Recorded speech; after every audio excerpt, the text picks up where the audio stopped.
نحمده ونصلي على رسوله الكريم اما بعد فاعوذ بالله من الشيطان الرجيم بسم الله الرحمن الرحيم ان الله وملائكته يصلون على النبي يا ايها الذين آمنوا صلوا عليه وسلموا تسليما اللهم صل على سيدنا ومولانا محمد معدن الجود والكرم وآلہ الکرام وابنہ الکریم وبارک وسلم۔ عزیزان ملت اسلامیہ، ایک حدیث پاک ہے تاجر کے تعلق سے، سچے تاجر کے تعلق سے۔ میرے آقا مصطفیٰ کریم رؤوف الرحیم صلی اللہ علیہ وآلہ وسلم ارشاد فرماتے ہیں التاجر الصدوق الامین مع الشہداء یوم القیامہ، کہ وہ بندہ جو تجارت کرتا ہے، سچا ہے، امانت دار ہے، دیانت داری کے ساتھ تجارت کے فرائض انجام دیتا ہے، وہ قیامت کے دن شہیدوں کے ساتھ اس کا حشر ہوگا۔ لیکن آج کے اس پرفتن دور کے اندر اگر آپ اپنے اطراف کا جائزہ لیں تو سچا تاجر آپ کو بہت کم نظر آئے۔ وہ بندہ جو تجارت کرتا ہے، کسی پیشے کو اس نے اختیار کیا ہے اور وہ اس میں سچائی کے ساتھ، امانت داری کے ساتھ اپنی تجارت کو انجام دیتا ہے، بہت کم ایسا ہوتا ہے کہ کوئی بندہ ایمانداری کے ساتھ اپنی تجارت کے پیشے کو اختیار کرتا ہے۔ حالانکہ تجارت کرنا، حلال کمائی اختیار کرنا، حدیث پاک میں آتا ہے طلب کسب الحلال فریضۃ بعد الفریضہ، کہ فرائض ادا کرنے کے بعد حلال کمائی کی تلاش میں نکلنا، حلال کمائی کی تلاش میں نکلنا یہ بندے کے اوپر ایک اہم فریضہ ہے۔ لیکن بندہ جب تجارت اختیار کرتا ہے، کوئی بھی پیشہ اختیار کرتا ہے، تو اکثر و بیشتر اس کی زبان پر جھوٹ، خیانت، دھوکہ، یہ ساری چیزیں اکثر و بیشتر آتی ہیں۔ جیسے ایک چیز ہے، 100 روپے کی اس نے چیز سامنے والے کو بتائی، کسٹمر کو، گاہک کو۔ اب وہ گاہک کہے گا کہ بھائی مجھے 80 میں دے دو، بازار میں تو 80 میں ملتی ہے۔ یہ بندہ کہے گا، حالانکہ اس کی خریدی ہے 70 کی، جھوٹ بول کر کے یہ کہے گا کہ یہ مجھے خود 80 میں پڑی، یعنی 10 روپے کا اس نے جھوٹ بولا، 10 روپے کمانے کے لیے اس نے جھوٹ بولا۔ یہ ایک مرتبہ نہیں، دن میں کئی مرتبہ ایسا ہوتا ہے۔ اسی طرح کوئی چیز اس کے پاس نہیں بک رہی ہے، کوئی بندہ آیا لینے کے لیے، اب یہ بندہ اس کو وہ چیز پیش کرتا ہے، حالانکہ اس سے عمدہ قسم کی دوسری بھی چیز موجود ہے۔ یہ بندہ کہے گا کہ اس سے اچھی چیز مارکیٹ میں آپ کو ملے گی ہی نہیں، حالانکہ اس سے اچھی اور عمدہ چیز 80 میں، 90 میں، 100 میں ملے گی، لیکن کہے گا کہ یہ ایسی چیز ہے کہ اس سے اچھی چیز آپ کو ملے گی ہی نہیں۔ یہ ایک طریقے کا دھوکہ ہے۔ تو جھوٹ ہے، دھوکہ ہے، خیانت ہے۔ اور اسی طرح جیسے اگر کوئی بندہ پارٹنرشپ میں کام کر رہا ہے تو نفع جتنا آیا اس سے کم بتا کر کے اپنے ساتھ والے کے ساتھ خیانت کرتا ہے، یہ بھی ایک طریقے کا دھوکہ ہے۔ جیسے 2 لوگ پارٹنرشپ میں کام کرے، 50-50% کی بات ہوئی ہے کہ بھائی 50 آپ کا، 50% میرا، آدھا آپ کا، آدھا میرا، ہاف ہم لوگ بانٹ لیں گے۔ اب اتفاق سے ایک چیز بکی، اس کا نفع جو ہے، منافع جسے کہا جاتا ہے، وہ 1000 روپے آیا۔ یہ جو بندہ ہے یہ اس سے کہے گا کہ 500 مطلب جو رول تھا، جو بات ہوئی اس کے حساب سے 500 ان کے، 500 ان کے۔ لیکن یہ بندہ کہے گا کہ بھائی چیز جو ہے وہ 800 میں بکی، یعنی 400 آپ کے، 400 میرے، حالانکہ اس بندے کے 400 نہیں بلکہ 600 ہو رہے ہیں جھوٹ کے حساب سے۔ تو یہ ایک طریقے سے خیانت کرنا۔ یہ 3 چیزیں آج مسلمانوں کے اندر، دیگر اقوام کے اندر تو ہے ہی، ان سے ہمیں کوئی مطلب نہیں، کوئی لینا دینا نہیں، لیکن مسلمان کے اندر آئے، اللہ اکبر، یہ انتہائی بری بات ہے۔ میرے آقا مصطفیٰ کریم ارشاد فرماتے ہیں کہ مسلمان کے اندر 3 چیزیں جمع نہیں ہو سکتی۔ اگر یہ 3 چیزیں کسی کے اندر جمع ہے تو وہ بندہ منافق ہے، عقیدے کے اعتبار سے نہیں، عمل کے اعتبار سے منافق عملی جسے کہا جاتا ہے۔ اذا حدث کذب، جب بات کرے تو جھوٹ بولے، واذا وعد اخلف، جب وعدہ کرے تو وعدہ خلافی کرے، واذا اؤتمن خان، جب اسے کسی چیز کا کوئی چیز بطور امانت سپرد کی جائے تو امانت میں خیانت وہ کرے۔ اسی بخاری شریف کی یہ حدیث پاک۔ تو اگر یہ 3 چیزیں کسی کے اندر جمع ہیں تو میرے آقا کے فرمان کے مطابق وہ بندہ منافق ہے، منافق عملی، منافق اعتقادی نہیں جس کا عقیدہ خراب ہو۔ اس بندے کا عقیدہ تو درست ہے، لیکن ان چیزوں کو، ان بری خصلتوں کو، ان بری عادتوں کو اختیار کرنے کی وجہ سے وہ بندہ نفاق کا شکار ہو گیا، نفاق عملی کا، کہ جیسا نظر آ رہا ہے اندر سے ویسا نہیں ہے۔ اور یہ جو رزق کے اسباب، جو تجارت وغیرہ کے پیشے ہیں، یہ اختیار کرنے میں کوئی قباحت، اب کوئی بھی پیشہ اختیار کرنا پڑے انسان کو شرمانا نہیں چاہیے۔ تجارت اختیار کرنا یہ انبیاء کرام علیہم الصلاۃ والتسلیم کا طریقہ ہے۔ حضرت آدم، ہم تمام لوگوں کے جد امجد حضرت سیدنا آدم علی نبینا وعلیہ الصلاۃ والتسلیم یہ کپڑا بنایا کرتے، کپڑے وغیرہ بنانے کا کام کرتے تھے۔ حضرت نوح علی نبینا وعلیہ الصلاۃ والتسلیم جن کا لقب نجی اللہ ہے، یہ لکڑی وغیرہ کا پیشہ اختیار کرتے تھے۔ حضرت سیدنا ادریس علی نبینا وعلیہ الصلاۃ والتسلیم درزی کا، یعنی کپڑے وغیرہ سلنا، جسے آج کل ٹیلرنگ کہا جاتا ہے، وہ آپ کا پیشہ تھا۔ حضرت ہود اور حضرت صالح یہ تجارت کیا کرتے تھے،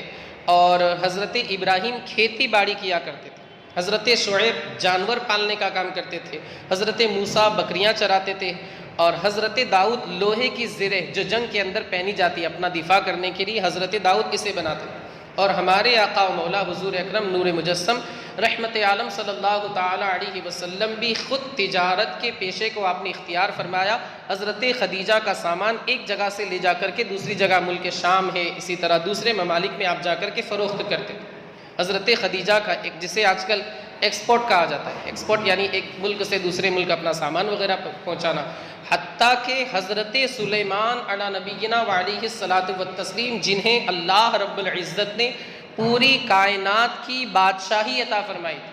4 لوگ ایسے ہوئے جو پوری دنیا کے بادشاہ تھے اس دنیا کے اعتبار سے۔ ایک ان میں سے 2 مسلمان تھے، ایک تو نبی تھے، اللہ کے نبی حضرت سیدنا سلیمان علی نبینا وعلیہ الصلاۃ والتسلیم، دوسرے حضرت ذوالقرنین، اور 2 جو تھے وہ غیر مسلم تھے، 2 جو تھے وہ مسلمان تھے، ایک تو بخت نصر اور غالباً ایک فرعون یا نمرود۔ یہ 4 لوگ ہیں جنہوں نے پوری دنیا کے اوپر حکومت کی۔ حضرت سلیمان علی نبینا وعلیہ الصلاۃ والتسلیم کی سیرت طیبہ کا آپ مطالعہ کریں، پوری دنیا پر بادشاہی تھی آپ کی، پوری دنیا کے آپ بادشاہ تھے، لیکن اس کے باوجود بھی حضرت سلیمان علی نبینا وعلیہ الصلاۃ والتسلیم کا گزارا جو ہوتا تھا وہ قوم کے پیسوں سے، عوام کے پیسوں سے نہیں ہوتا، بلکہ آپ پنکھے بناتے تھے، اور اسی طرح زنبیلیں، جو کپڑا وغیرہ رکھنے کی جو زنبیل وغیرہ آتی ہے، تھیلی، وہ بنا کر کے آپ بیچتے تھے، فروخت کرتے تھے، اور جو پیسے وغیرہ آتے تھے ان کے ذریعے اپنا گھر کا گزارا وغیرہ کرتے تھے۔ میں عرض یہ کرنا چاہتا ہوں کہ یہ جو تجارت ہے اسے انسان کو حقیر نہیں سمجھنا چاہیے، اور اللہ رب العزت نے قرآن مقدس میں ارشاد فرمایا وَلَقَدْ مَكَّنَّاكُمْ فِي الْأَرْضِ وَجَعَلْنَا لَكُمْ فِيهَا مَعَائِشَ قَلِيلًا مَا تَشْكُرُونَ۔ ہم نے تمہیں زمین کے اوپر قابو دیا، اور زمین کے اندر تمہارے لیے تجارت کے بہت سارے اسباب رکھے ہیں، قلیلا ما تشکرون، اس کے باوجود بھی تم بہت تھوڑا شکر کرتے۔ یعنی انسان اگر چاہے، کوشش کرے، تلاش کرے تو اسے اچھے سے اچھا پیشہ مل سکتا ہے، لیکن اس کے باوجود بھی انسان ناشکرا ہے، اللہ کی ناشکری کرتا ہے۔ ایک دوسرے مقام پر اللہ رب العزت نے ارشاد فرمایا نحن قسمنا بینہم معیشتہم فی الحیات الدنیا، کہ ہم نے ان کی معیشت کے جو ذرائع ہیں، پیشے ہیں، وہ ان کے درمیان دنیاوی زندگی کے اندر تقسیم کر دیے ہیں۔ حضور صدر الشریعہ علیہ رحمت والرضوان بہار شریعت کے اندر آپ فرماتے ہیں کہ اللہ رب العزت نے اس کائنات کا جو نظام بنایا، تو اللہ رب العزت نے انسانوں کو الگ الگ طریقے سے ہنر عطا فرمائے۔ ایک ہی انسان سارے کام کرے وہ نہیں ہو سکتا، کسی کو کھیتی باڑی کرنی پڑے گی، کسی کو کوئی اور پیشہ اختیار کرنا پڑے گا، کسی کو کپڑے بنانے کا کام، کسی کو کچھ، یعنی اللہ رب العزت نے انسان کے درمیان ان پیشوں کو الگ الگ حصوں میں تقسیم کر دیا ہے۔ آپ خود دیکھیں اس کی زندہ اور بالکل واضح مثال، آپ ایک کار لے لیجیے، آپ دیکھیں کہ اس کے ذریعے کتنے لوگ کماتے ہیں۔ آپ کو میں بتاؤں، جیسے صفائی اگر کرنی ہے تو اس کا الگ ایک بندہ، آپ حضرات کے بھی ماشاءاللہ کار ہوگی، فلیٹ جیسے آپ رہتے ہیں تو وہاں ایک بندہ مخصوص ہوگا اس ایریے کا کہ یہ جتنی بھی کاریں ہیں، اس کے یہاں جتنی بھی گاڑیاں ہیں وہ صفائی کرے گا یہی بندہ، دیکھیے اس کا چل جائے گا۔ پھر آپ کو تھوڑی بڑی سروس کرانی ہے تو واشنگ جو سروس ہوتی ہے، پانی والی سروس، مشین وغیرہ کے ذریعے، پائپ کے ذریعے، اس کا ایک الگ بندہ، اسی کار کے ذریعے دوسرا بندہ کما رہا ہے۔ تیسرا، آپ کو کلر وغیرہ کرانا ہے تو اس کے لیے الگ بندہ، آپ کو ویلڈنگ وغیرہ کرانی ہے تو اس کے لیے الگ بندہ۔ ایک جگہ پر یہ سب نہیں ہوتا، کمپنی میں ہوتا ہے ہم مانتے ہیں، لیکن کمپنی کے پھر ویسے اس کے ورکرز بھی رہتے ہیں، کمپنی اکیلی ایک آدمی کام نہیں کرتا ہے، اس کے بھی ہزاروں لاکھوں کروڑوں ورکرز رہتے ہیں۔ یہ سارے کام دیکھیے اللہ رب العزت نے کس طریقے سے انسان کے لیے، جو قرآن مقدس میں فرمایا گیا کہ تجارت کے اسباب، کمائی کے اسباب، رزق کے اسباب انسان تلاش تو کرے، انسان غور نہیں کرتا۔ تو ایک ہو گیا صفائی والا جو گاڑی کی صفائی کرتا ہے، ایک ہوتا ہے سروس والا جو پانی کی صفائی کرتا ہے، پائپ والی سروس، ایک ہوتا ہے کلر والا، آپ کو کلر کرانا ہے اس کے پاس جانا پڑے گا، ایک ہوتا ہے ویلڈنگ والا کلر کا کام نہیں کرتا۔ کبھی کبھی ایسا ہوتا ہے کہ دونوں کام وہ کرتا ہے، لیکن بے وقت ایک انسان نہیں کر سکتا، اس کو کسی نہ کسی بندے کو ضرور رکھنا پڑے گا۔ اب اگر وہ بندے کو رکھے گا تو اس بندے کا بھلا ہو رہا ہے، یہی اللہ رب العزت نے ارشاد فرمایا۔ اور اسی طرح آپ کو پھر نمبر پلیٹ لگانی ہے، نمبر پلیٹ کے لیے آپ دوسری جگہ جائیں، آپ کو گاڑی کے اندر آئل وغیرہ کا کچھ خرچہ ہے تو آپ میکینک کے پاس جائیں گے، اسی طرح آپ کے گاڑی میں پنچر ہوا آپ ٹائر والے کے پاس جائیں گے، ہوا بھروانی ہے ٹائر والے کے پاس جائیں گے، ٹائر میں کوئی پریشانی ہے ٹائر والے کے پاس جائیں گے، آپ کی گاڑی کا اے سی خراب ہو گیا تو آپ کس کے پاس جائیں گے؟ ٹائر والے کے پاس جائیں گے؟ نہیں، آپ اے سی جو بنانے والا ہے اس کے پاس جائیں گے۔ آپ کی گاڑی میں وائرنگ کا کوئی مسئلہ ہے، ریموٹ وغیرہ کچھ خراب ہو گیا ہے تو آپ اے سی والے کے پاس نہیں جائیں گے، کیونکہ اے سی والے کا کام الگ ہے، اس کا ڈپارٹمنٹ الگ ہے، اس کے پاس آپ نہیں جائیں گے، بلکہ جو خاص وائر مین ہوگا اس کے پاس آپ جائیں۔ اچھا، یہ جو وائر مین ہے یہ بھی الگ ہے، الیکٹرانک الگ ہے، الیکٹرک الگ ہے، جو چیزیں استری وغیرہ آتی ہے اس کا الگ وائر مین ہوتا ہے، الیکٹریشن جسے کہا جاتا ہے، اور جو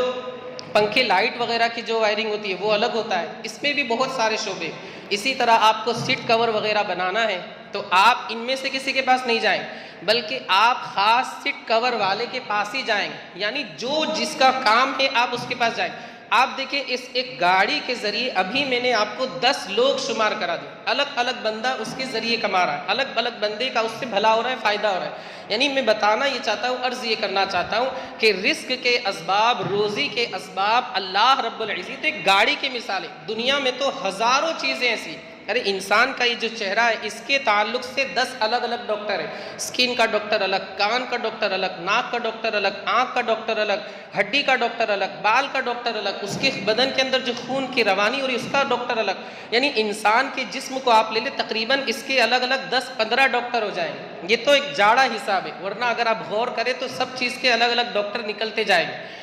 تو اللہ رب العزت نے جو قرآن مقدس میں ارشاد فرمایا، نحن قسمنا بینہم معیشتہم فی الحیات الدنیا ورفعنا بعضہم بعض فوق بعض درجات لیتخذ بعضہم بعضا سخریا، ہم نے کسی کو غلام بنایا، کسی کو حاکم بنایا، کسی کو خادم بنایا، کسی کو مخدوم بنایا، کسی کو پیسے والا بنایا، کسی کو اس کے انڈر میں کام کرنے والا بنا۔ یہ رزق کے اسباب ہم نے تمہارے درمیان تقسیم کر دیے۔ اب اس کے باوجود بھی کوئی بندہ یہ بہانہ کرے کہ مجھے کام نہیں ملتا تو یہ اس کی بے وقوفی ہے اور نادانی، ورنہ اللہ رب العزت نے تو بہت سارے اسباب اور ذرائع اس کائنات کے اندر پیدا فرما دی۔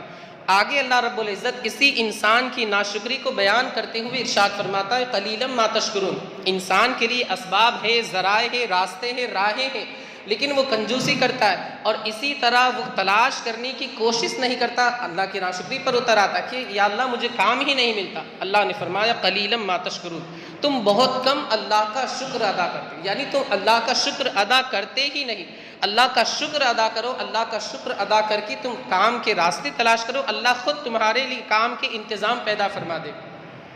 تو انسان جو ہے اسے سستی اور غفلت وغیرہ نہیں برتنی چاہیے، اور جو میں نے شروع میں حدیث پاک سنائی کہ جو خیانت غفلت وغیرہ کرتا ہے اور دوسروں کو دھوکہ دیتا ہے، جھوٹ بولتا ہے، حالانکہ آقا کریم کی حدیث پر اگر وہ عمل کر لے انشاءاللہ اس کا حشر شہیدوں کے ساتھ ہوگا۔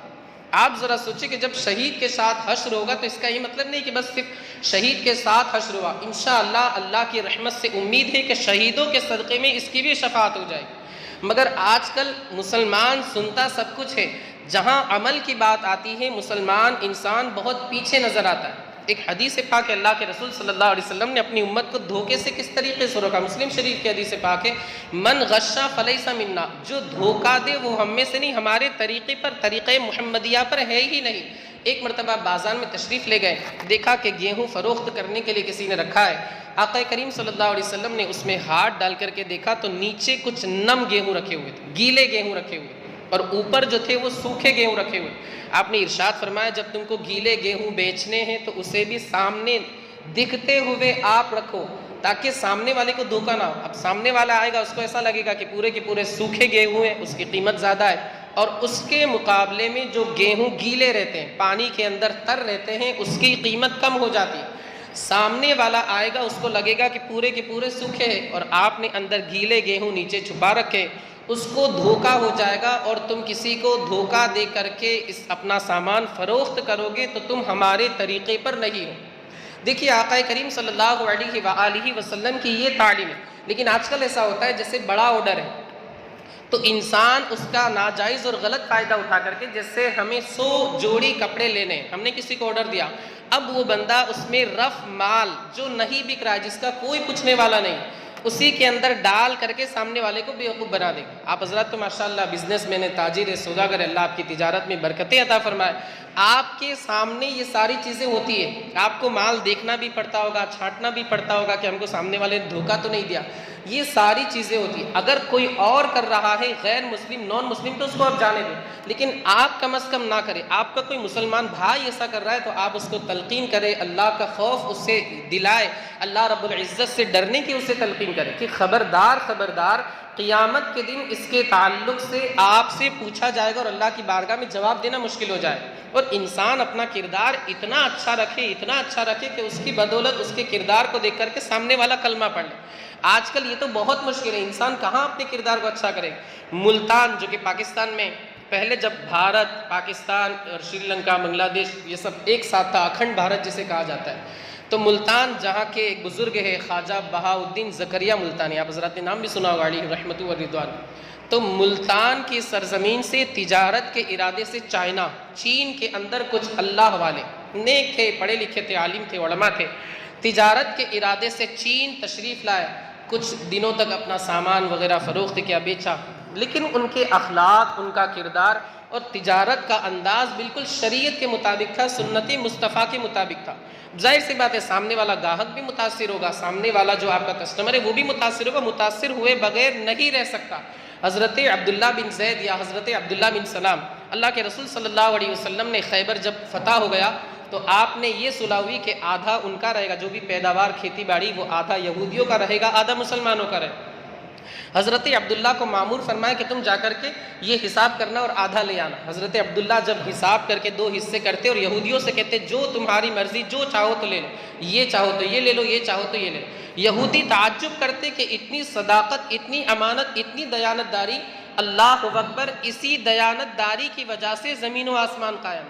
اسی انصاف کی وجہ سے زمین و آسمان قائم۔ تو آپ دیکھیں ہمارے صحابہ کی تاریخ تو یہ، ہمارے صحابہ کا عمل تو یہ، لیکن آج کے مسلمان کا عمل کیا ہے وہ آپ حضرات بخوبی جانتے ہیں۔ خیر میں عرض کر رہا تھا، انہی صحابہ کرام کے نقش قدم پر چلتے ہوئے ملتان کی سرزمین سے کچھ تاجر، کچھ سوداگر، کچھ بزنس مین حضرات جو علم والے تھے وہ تجارت کرنے کے ارادے سے چائنا گئے، کچھ مہینے وہاں پر رہے، ان کے اخلاق، کردار، کیریکٹر اور سچائی، امانت داری، دیانت داری کو دیکھ کر کے وہاں پر بہت سارے لوگوں نے اسلام قبول کر لیا۔ آپ دیکھیں اس کا بھی فرق پڑتا ہے، لیکن انسان کو اس کی کوئی فکر نہیں، بس ہائے پیسہ، بس میرے پاس پیسے آتے رہے۔ خیر یہ کچھ باتیں تھی، آپ حضرات ان پر عمل کریں، دوسروں کو بھی اس کی تلقین کریں۔ اور ایک خاص بات، جیسے اگر ماشاءاللہ اللہ نے آپ کو نوازا ہے، اللہ نے آپ کو دیا ہے اور آپ کی تجارت میں اللہ اور بھی برکت عطا فرمائے، تو آپ کسی ایسے بندے کو تلاش کریں جس کو ضرورت ہو اور وہ وقت نہیں دے پاتا ہو۔ آپ جیسے صدقہ و خیرات تو ماشاءاللہ کرتے ہیں، میں نے سنا بھی ہے کہ آپ ماشاءاللہ 1% مقرر کر دیں، جیسے 5% جو ہے وہ ہمیں صدقہ کرنا ہے، رائے خدا من اللہ، صدقہ نافلہ، بہت اچھی بات ہے۔ لیکن اگر کوئی دین سے جڑا ہوا بندہ، دیکھیے میں اپنی روٹی سیکنے کے لیے نہیں بول رہا ہوں، آپ کہیں گے کہ امام صاحب اپنی راہ ہموار کرے اور اپنے لیے راستہ تیار کر رہے، کل اٹھ کر کے کوئی کہے،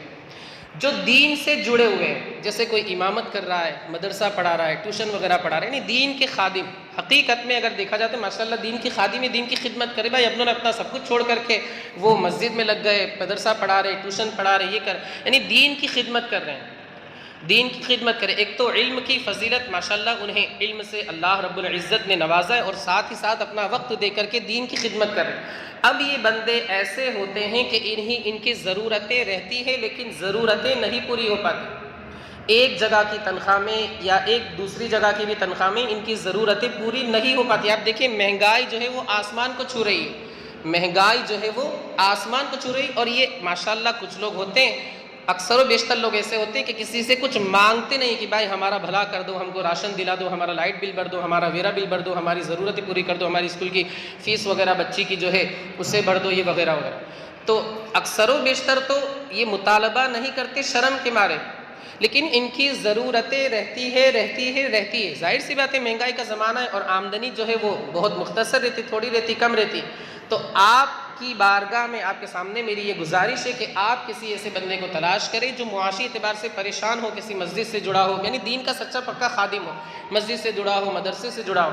آپ ان سے کہیے کہ آپ ہمیں ایک چھوٹی موٹی پونجی دے دیجئے 50,000 روپے، اور اگر سامنے والے کو بھروسہ دلانا ہو تو آپ اس کو نوٹری کرا لیجئے، تاکہ خدا نہ خواستہ اگر نیت بدل گئی سامنے والا، جسے ہوتا ہے پیسہ ایسی چیز ہے کہ نیت بدل جائے یا پھر رضا قضا ہو جائے، تب وہ سامنے والے امام صاحب کی تو سمجھ لیجئے جو ایک 2,000-3,000 کی انکم تھی وہ تو آنے کی بہت دور کی بات ہے، جو پونجی تھی، موڑی جسے کہا جاتا ہے، وہی چلا گیا. تو آپ جیسے ہو سکتا ہے، دیکھیے موت کا کوئی بھروسہ نہیں، انسان کی رضا قضا کب ہو جائے کچھ کہا نہیں جا سکتا. انسان دیکھیے، ایک میں نے سنا کہ ایک بندہ خطبہ دیتے دیتے وہ سکرات کا بیان کر رہا تھا، ایک عالم دین تھے سکرات کا بیان کر رہے تھے، تو خطبہ دیتے دیتے ہی ان کا دم نکل گیا. تو زندگی کا انسان کی کوئی بھروسہ نہیں. میری گزارش ہے آپ حضرات سے کہ آپ کسی امام صاحب یا کسی بھی جو دین سے جڑے ہوں، میں خدا را اپنی روٹی نہیں سیک رہا ہوں، آپ یہ سمجھ رہے ہوں گے کہ اپنے لیے کہہ رہے ہیں، ایسا کچھ نہیں ہے.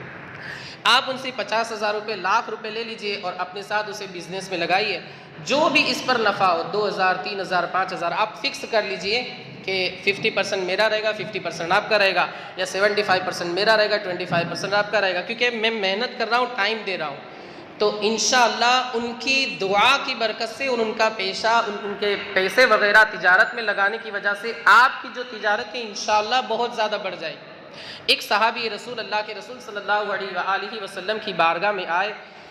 تو عرض کی کہ میرا بھائی جو ہے عبادت میں لگا رہتا ہے اور کچھ کماتا نہیں ہے. آپ دیکھیں، یہ جو میں نے آپ کو بتایا علماء کی خدمت کرنے کے تعلق سے، آپ اس حدیث پاک میں دیکھیں کہ کتنی فضیلت اور برکت ملتی ہے ایک دین کی خادم کی خدمت کرنے کی وجہ سے. ایک صحابی رسول اللہ بارگاہ رسالت میں عرض کی کہ یا رسول اللہ، میرا بھائی جو ہے عبادت میں لگا رہتا ہے، تعلیم حاصل کرنے میں لگا رہتا ہے، یعنی دین کے کاموں میں لگا رہتا ہے اور کماتا نہیں ہے، اور میں جو ہوں مجھے محنت کرنی پڑتی ہے اور مجھے رزق تلاش کرنا پڑتا رہتا ہے. اللہ کے رسول صلی اللہ علیہ وآلہ وسلم کے کلمات آپ سنیں، سماعت فرمائے. الفاظ کیا تھے؟ میرے آقا مصطفیٰ کریم رؤوف الرحیم صلی اللہ علیہ وآلہ وسلم نے ارشاد فرمایا، شاید اس کی دینی خدمت کی وجہ سے تمہیں رزق ملتا ہو، شاید اس کی دینی خدمت کی وجہ سے اللہ رب العزت تمہیں رزق عطا فرماتا ہو. تو آپ اگر انشاءاللہ اس حدیث پاک پر عمل کرتے ہوئے کسی حافظ قرآن، کسی عالم دین کی آپ خدمت کریں گے تو انشاءاللہ آپ کی تجارت میں اضافہ ہی ہوگا، کمی نہیں آئے. ایک تجربہ میں نے دیکھا، ایک صاحب سے میں نے سنا، انہوں نے کہا کہ میں نے ایک صاحب کے کچھ لاکھ روپے لیے، ایک عالم دین کے، ایک امام صاحب کے. مجھ پر تقریباً 20 لاکھ روپے کا قرضہ تھا، لیکن پھر بھی میں نے ہمت کی اور عالم صاحب کی خدمت کی نیت سے میں نے ان کے 1 لاکھ روپے لیے. اللہ رب العزت نے تقریباً 1 یا 1.5 سال کے اندر آج میرا یہ عالم ہے کہ وہ 20 لاکھ کا قرضہ بھی ادا ہو گیا، والد صاحب کو میں نے حج بھی کرا لیا اور میں نے گھر بھی لے لیا.